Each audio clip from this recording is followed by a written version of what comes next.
गई ना सब। एक ठे बिचवा में रहल बड़ा मन बड़ू टाइप कर रहल। आवाज दे के बुलावे कहा ए मैडम तनी सुना। तनी दे दो मैडम अपना। का दे दो? क्या बात है?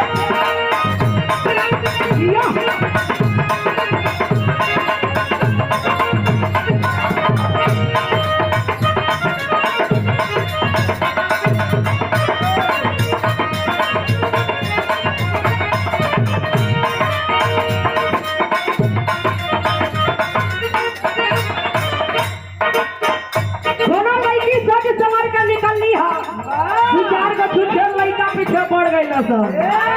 एक ठे बिचवा में रहल बड़ा मन बड़ू टाइप कर रहल।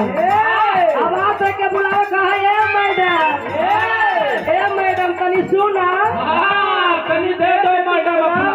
का दे दो? मोबाइल नंबर हो समय बतियावा।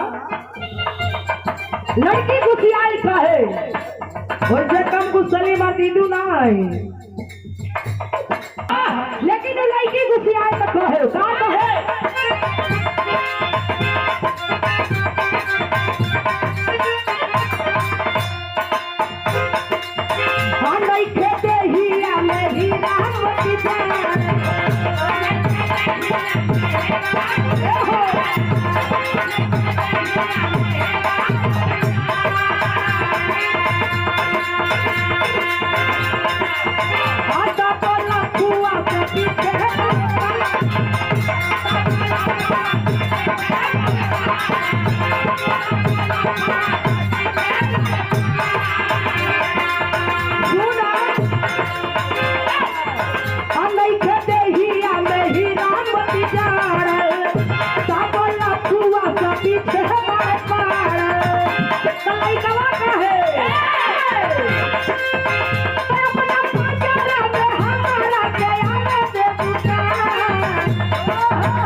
एक हाथे से पैसा थमावत हो, एक हाथे से हाथ पकड़ल चाहत हो।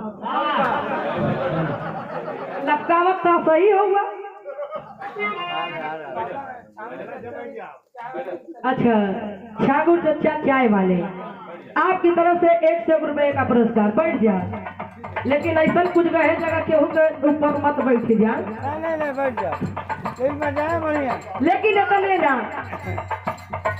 लड़की कहे पकड़ाइल है का सुना।